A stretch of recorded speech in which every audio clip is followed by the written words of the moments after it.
أما بعد فأعوذ بالله من الشيطان الرجيم بسم الله الرحمن الرحيم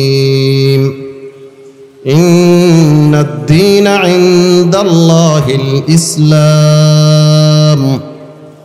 وقال رسول الله صلى الله تعالى عليه وسلم جددوا إيمانكم قيل يا رسول الله وكيف نجدد إيماننا قال أكثروا من قول لا إله إلا الله أو كما قال النبي عليه الصلوات والتسليمات আজকে আমার আলোচ্য বিষয় হলো ঈমানের পরিচয় এবং ঈমান ভঙ্গের কারণ। এই আলোচনা শুরু করার পূর্বে দুটি কথা আপনাদের সামনে পেশ করতে চাই। এক নাম্বার, সরকার পরিবর্তন হওয়ার পর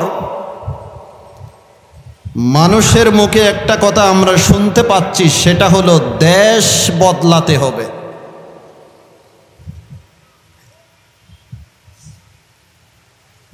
কিন্তু আমরা নিজেকে বদলাতে রাজি না। সর্বপ্রথম আপনি নিজেকে বদলান, দেশ এমনিতে বদলে যাবে। কথা ঠিক কিনা চিল্লায়া বলুন।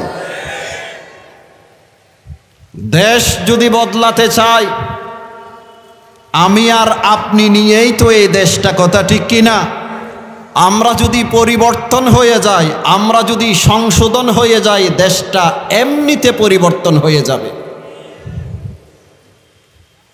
দেশ বদলাতে হবে, কথাটা আপন জায়গায় ঠিক। মানুষ সামাজিক জীব, সমাজ ছাড়া মানুষ থাকতে পারে না।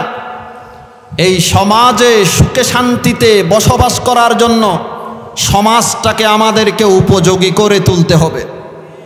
দেশ বদলাতে হবে, সংস্কার করতে হবে, কথাটা আপন জায়গায় ঠিক। কিন্তু আপনার মন গড়া পদ্ধতি অনুযায়ী দেশ যদি বদলাতে চান, কিয়ামতের ফজর হবে, এই দেশ কোনোদিন পরিবর্তন হবে না। সমাজ যদি আমরা পরিবর্তন করতে চাই, দেশ যদি পরিবর্তন করতে চাই, কোরআন সুন্নাহর মূলনীতি অনুযায়ী আমাদেরকে দেশ পরিবর্তন করতে হবে। কথা ঠিক কিনা? কোরআন সুন্নাতে দুটি মূলনীতির কথা উল্লেখ আছে। এই দুই মূলনীতির আলোকে আমরা দেশ পরিবর্তন করতে পারবো ইনশাআল্লাহ। এক নম্বর মূলনীতি হলো, সংস্কারের কাজ নিজের থেকে আরম্ভ করতে হবে, অপর থেকে না। সংস্কারের কাজ নিজের থেকে আরম্ভ করতে হবে, অপর থেকে না। কিন্তু আমাদের সমাজে অনেক মানুষদেরকে দেখা যায় যারা পরিবর্তনের কাজ, সংস্কারের কাজ নিজের থেকে আরম্ভ করতে চায় না, অপর থেকে আরম্ভ করতে চায়। নিজেকে ফেরেশতা মনে করে আর অপরকে ইবলিস মনে করে। নিজেকে নিয়ে আফসোস করে না, অপরকে নিয়ে আফসোস করে। নিজের দোষ দেখে না, অপরের দোষ দেখে। কথা ঠিক কিনা? পবিত্র কোরআনে আল্লাহ তাআলা ইরশাদ করেছেন, ইয়া আইয়ুহাল্লাযীনা আমানু আলাইকুম আনফুসাকুম লা ইয়াদুররুকুম মান দাল্লা ইযা ইহতাদাইতুম। হে ঈমানদার নারী পুরুষ, তোমাদের দায়িত্ব তোমাদের উপর। আল্লাহ বলেন, হে ঈমানদার নারী পুরুষ, তোমাদের দায়িত্ব তোমাদের উপর। আমাদের দায়িত্ব অপরের উপর না, আমাদের উপর। আমাদের উপর। তোমরা যদি হেদায়েতের উপর থাকো, কোনো মানুষ পথভ্রষ্ট হলে তোমাদের কোনো ক্ষতি হবে না। কার কথা? আল্লাহর কথা। এর মর্মার্থ হলো, তুমি যদি হেদায়েতের উপর থাকো, অপরকে যদি হেদায়েতের দিকে আহ্বান করো, নিজে হেদায়েত প্রাপ্ত হওয়ার পর অপরের হেদায়েতের যদি তুমি ফিকির করো, চিন্তা করো, নিজে হেদায়েতের উপর থাকার পর আমর বিল মারুফ নাহি আনিল মুনকার তথা সৎ কাজের আদেশ, অসৎ কাজ থেকে নিষেধ করার দায়িত্ব যদি তুমি পালন করো, এরপরেও কোনো মানুষ যদি পথভ্রষ্ট হয়, লা ইয়াদুররুকুম, তোমাদের কোনো ক্ষতি হবে না। এই আয়াত আমাদেরকে কি বুঝাতে চেয়েছে? একটা মূলনীতি আমাদেরকে শিক্ষা দিয়েছে, সেটা হলো আপনার ব্যক্তিগত জীবন, পারিবারিক জীবন, সামাজিক জীবন, রাষ্ট্রীয় জীবনকে যদি আপনি পরিবর্তন করতে চান, সংস্কার যদি করতে চান, পরিবর্তনের কাজ নিজের থেকে আরম্ভ করতে হবে। আরেক আয়াতে আল্লাহ তাআলা বলেন, ইয়া আইয়ুহাল্লাযীনা আমানু আলাইকুম আনফুসাকুম, ওয়া ক্বালা তাআলা ফি মাওদি'in আখার, ইয়া আইয়ুহাল্লাযীনা আমানু কু আনফুসাকুম ওয়া আহলিকুম নারা। হে ঈমানদার নারী পুরুষ, তোমরা নিজেদেরকে জাহান্নামের আগুন থেকে বাঁচাও, তোমাদের পরিবারকে জাহান্নামের আগুন থেকে বাঁচাও। আল্লাহ শুরু করেছে আনফুসাকুম দিয়ে, নিজেদেরকে জাহান্নামের আগুন থেকে আগে বাঁচাও এবং পরিবারকে জাহান্নামের আগুন থেকে বাঁচাও। এই আয়াত একটা মূলনীতি আমাদেরকে শিক্ষা দিয়েছে, সেটা হলো সংস্কার যদি করতে চাই, পরিবর্তন যদি করতে চাই, পরিবর্তনের কাজ নিজের থেকে আরম্ভ করতে হবে। মুহতারাম হাজিরিন, আমাদের আসলাফ যারা ছিলেন, সাহাবায়ে কেরাম, তাবিঈন, তবে তাবিঈন, আইম্মায়ে মুজতাহিদিন এবং আল্লাহর ওলিগণ সংস্কারের কাজ নিজের থেকে আরম্ভ করেছিল। দুই একটি ঘটনা আমি আপনাদের সামনে তুলে ধরতে চাই। হযরতে হুযায়ফা ইবনুল ইয়ামান রাদিয়াল্লাহু তাআলা আনহু, আল্লাহর রাসূলের সাহাবী। ওনাকে বলা হতো সাহিবু আসরারি রাসূলিল্লাহি সাল্লাল্লাহু আলাইহি ওয়াসাল্লাম, অর্থাৎ বিশ্বনবী মুহাম্মদুর রাসূলুল্লাহ সাল্লাল্লাহু আলাইহি ওয়াসাল্লামের সব গোপন কথা উনি জানতেন। আল্লাহর রাসূল সাল্লাল্লাহু আলাইহি ওয়াসাল্লাম নিজের গোপন কথা হুযায়ফা ইবনুল ইয়ামানকে জানাতেন এবং মুনাফিকের একটা লিস্ট আল্লাহর রাসূল সাল্লাল্লাহু আলাইহি ওয়াসাল্লাম হুযায়ফাকে দিয়েছিলেন। কোন মানুষ মারা গেলে হুযায়ফা ইবনুল ইয়ামান যদি তার জানাজায় উপস্থিত হতেন, তখন সাহাবায়ে এই লোকটা মুনাফিক ছিল না, সেজন্য হুযায়ফা তার জানাজাতে উপস্থিত হয়েছে। আর যদি হুযায়ফা উপস্থিত না হতেন, তখন সাহাবায়ে কেরাম মনে করতেন মনে হয় এই লোকটা মুনাফিক, সেজন্য হুযায়ফা তার জানাজাতে উপস্থিত হয়নি।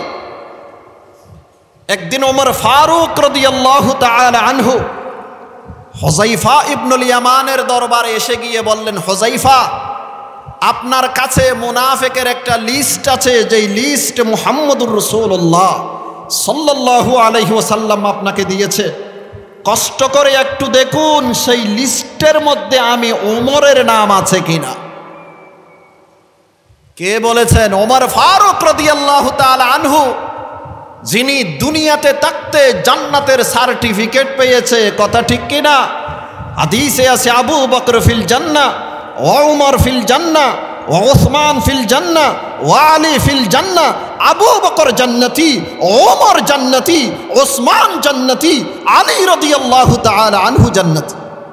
যেই ওমর দুনিয়াতে থাকতে জান্নাতের সার্টিফিকেট পেয়েছে, সেই ওমর বলতেছে, হুযায়ফা, তোমার কাছে যেই লিস্ট আছে একটু কষ্ট করে দেখো সেই লিস্টের মধ্যে আমি ওমরের নাম আছে কিনা। ওমর আশঙ্কা করেছে মৃত্যুর আগে যদি আমার আমল খারাপ হয়ে যায়, হতে পারে জান্নাতের সেই সৌভাগ্য থেকে আমি বঞ্চিত হয়ে যাব।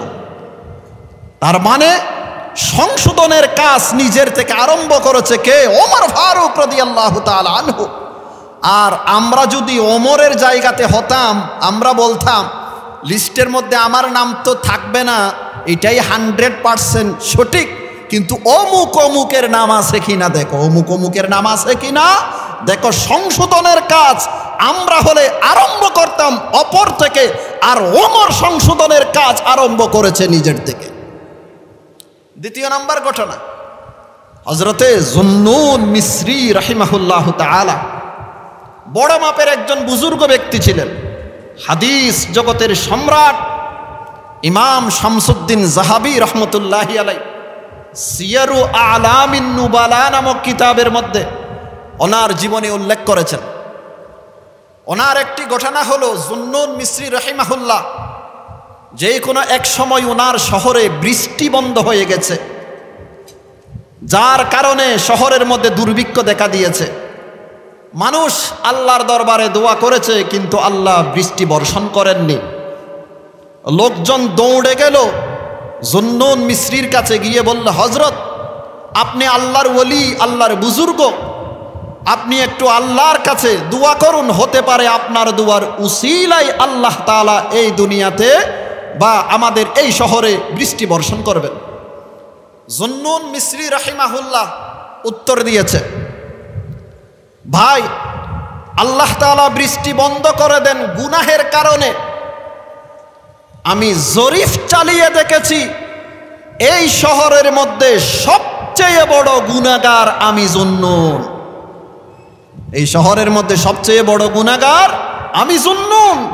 হতে পারে আমার কারণে আল্লাহ বৃষ্টি বন্ধ করে দিয়েছে। আমি যদি শহর থেকে বেরিয়ে যাই, আমি আশাবাদী আল্লাহ তাআলা এই শহরের মধ্যে আবার বৃষ্টি বর্ষণ করবে। মুহতারাম হাজিরিন, জুন্নুন মিসরি এত বড় বুজুর্গ হওয়া সত্ত্বেও নিজেকে অপরাধী মনে করেছে। সংশোধনের কাজ অপর থেকে আরম্ভ করেছে না নিজের থেকে আরম্ভ করেছে? নিজের থেকে আরম্ভ করেছে। আমরা যদি জুন্নুন মিসরির জায়গায় যদি হতাম, তাহলে আমরা তো এই কথাই বলতাম যে এই শহরের মধ্যে সবচেয়ে ভালো মানুষ আমি, এই শহরের মধ্যে সবচেয়ে ভালো মানুষ আমি, তোমরাই পাপিষ্ট, তোমাদের কারণে আল্লাহ বৃষ্টি বন্ধ করে দিয়েছে। আমরা হলে সেরকম কথা বলতাম। আর জুন্নুন মিসরি বলেছে, আমি জরিফ চালিয়ে দেখেছি এই শহরের মধ্যে সবচেয়ে বড় অপরাধী আমি সবচেয়ে বড় গুনাহগার। হতে পারে আল্লাহ তাআলা আমার কারণে বৃষ্টি বন্ধ করে দিয়েছে। এই ঘটনাগুলো দ্বারা কি বুঝতে পারলেন? সমাজ যদি আমরা সংশোধন করতে চাই, দেশ যদি সংশোধন করতে চাই, সংস্কারের কাজ নিজের থেকে আরম্ভ করব না অপর থেকে আরম্ভ করব? নিজের থেকে আরম্ভ করতে হবে। যারা আগে সুদ খাইতো এরা কি সুদ ছেড়েছে? না। যারা ঘুষ খাইতো এরা কি ঘুষ ছেড়েছে? না। যারা রডের জায়গায় বাঁশ দিত এরা কি এই দুর্নীতি এখনো ছেড়েছে? না। যারা জুলুম নির্যাতন করত, দুর্নীতি করত, এরা কি এগুলো ছেড়েছে? না। আমি আর আপনি মিলেই তো এই দেশটা। আমরা যদি সংশোধন হয়ে যাই, তাহলে এই দেশটা এমনিতে পরিবর্তন হয়ে যাবে। দ্বিতীয় নাম্বার মূলনীতি, সমাজ যদি আমরা পরিবর্তন করতে চাই, দ্বিতীয় নাম্বার মূলনীতি সেটি হলো সমাজের প্রত্যেকটা মানুষ নিজের দায়িত্বের ব্যাপারে সচেতন থাকতে হবে। সমাজের প্রত্যেকটা মানুষ নিজের দায়িত্বের ব্যাপারে কি থাকতে হবে? সচেতন থাকতে হবে। আমরা অধিকার আদায়ের ব্যাপারে সোচ্চার, দায়িত্ব পালনের ব্যাপারে আমাদের শৈথিল্যতা সবচেয়ে বেশি। আমরা অধিকার আদায়ের ব্যাপারে সোচ্চার, দায়িত্ব পালনের ব্যাপারে আমাদের শৈথিল্যতা, গাফলতি সবচেয়ে বেশি। আজকে যদি সমাজের প্রত্যেকটা মানুষ নিজের দায়িত্ব সঠিকভাবে পালন করত, তাহলে এই সমাজের প্রত্যেকটা মানুষ নিজের পাওনা সঠিকভাবে পাইত। উদাহরণস্বরূপ, মা বাবারা যদি নিজের দায়িত্ব সঠিকভাবে পালন করে, তাহলে সন্তানেরা তাদের প্রাপ্য সঠিকভাবে বুঝিয়ে পাবে। কথা ঠিক কিনা? সন্তানেরা যদি তাদের দায়িত্ব সঠিকভাবে পালন করে, মা বাবারা তাদের প্রাপ্য সঠিকভাবে বুঝিয়ে পাবে। মালিক যারা আছে তারা যদি তাদের দায়িত্ব সঠিকভাবে পালন করে, শ্রমিক যারা আছে তারা তাদের পাওনা সঠিকভাবে বুঝিয়ে পাবে। শ্রমিক যারা আছে তারা যদি তাদের দায়িত্ব সঠিকভাবে পালন করে, মালিক যারা আছে তারা তাদের পাওনা সঠিকভাবে বুঝিয়ে পাবে। কিন্তু দুঃখজনক হলেও সত্য, মা বাবারা সন্তানদের অধিকার দেয় না, সন্তানেরা মা বাবাদের অধিকারও দেয় না। যিনি মালিক আছে উনি শ্রমিক যারা আছে তাদের অধিকার রক্ষা করে না, শ্রমিকরা মালিকের অধিকার রক্ষা করে না। ঠিক তেমনিভাবে স্কুল কলেজ ইউনিভার্সিটির টিচার যারা আছে তারা তাদের দায়িত্ব সঠিকভাবে পালন না করার কারণে ছাত্র যারা আছে তাদের অধিকার খর্ব হয়। রাষ্ট্রপ্রধান যিনি আছে উনি তার দায়িত্ব যদি সঠিকভাবে পালন করে সমাজের মধ্যে প্রজা যারা আছে তাদের অধিকার খর্ব হবে না। আর আমরা যারা সমাজের মধ্যে প্রজা আছি আমরা যদি আমাদের দায়িত্ব সঠিকভাবে পালন করি রাষ্ট্রপ্রধান যিনি আছে ওনার অধিকার খর্ব হবে না। এক কথায় সমাজের প্রত্যেকটা মানুষ যদি নিজের দায়িত্বের ব্যাপারে সচেতন থাকে তাহলে কারো অধিকার খর্ব হবে না। আর সমাজের মানুষের অধিকার যদি খর্ব না হয় তাদের পাওনা যদি তারা যথাযথভাবে যদি পায় এই সমাজে আর কোনো বৈষম্যতা থাকবে না। এই সমাজে আর কোনো বৈষম্যতা থাকবে না। এই সমাজে শান্তি শৃঙ্খলা আবার ফিরে আসবে। এই সমাজটা সোনার বাংলাদেশে গড়ে উঠবে। কথা ঠিক কিনা? হাদিস শরীফে আছে জনাবে মুহাম্মদুর রাসূলুল্লাহ সাল্লাল্লাহু আলাইহি ওয়াসাল্লাম ইরশাদ করেছেন, ক্বালা রাসূলুল্লাহি সাল্লাল্লাহু আলাইহি ওয়াসাল্লাম, আলা কুল্লুকুম রাঈন ওয়া কুল্লুকুম মাসউলুন আন রাইয়াতি আও কামা ক্বালান নবিয়্যু আলাইহিস সালাতু ওয়াস সালাম। আল্লাহ রাসূল বলেন তোমাদের প্রত্যেকেই জিম্মাদার, তোমাদের প্রত্যেকেই অভিভাবক, তোমাদের প্রত্যেকেই দায়িত্বশীল, তোমাদের প্রত্যেককেই তার অধীনস্থের ব্যাপারে জিজ্ঞাসা করা হবে। মা বাবাকে জিজ্ঞাসা করা হবে তার সন্তানের ব্যাপারে, রাষ্ট্রপ্রধানকে জিজ্ঞাসা করা হবে প্রজাদের ব্যাপারে, মালিককে জিজ্ঞাসা করা হবে শ্রমিকদের ব্যাপারে। সঠিক জবাব যদি দিতে পারেন তাহলে বেঁচে যাবেন, আর সঠিক উত্তর যদি দিতে না পারেন আল্লাহর আদালতে আপনার বিচার হবে। দুনিয়ার আদালতে আপনার বিচার না হলেও আল্লাহর আদালতে আপনার বিচার হবে। এই হাদিস আমাদেরকে একটা কথাই বলে যে সমাজের প্রত্যেকটা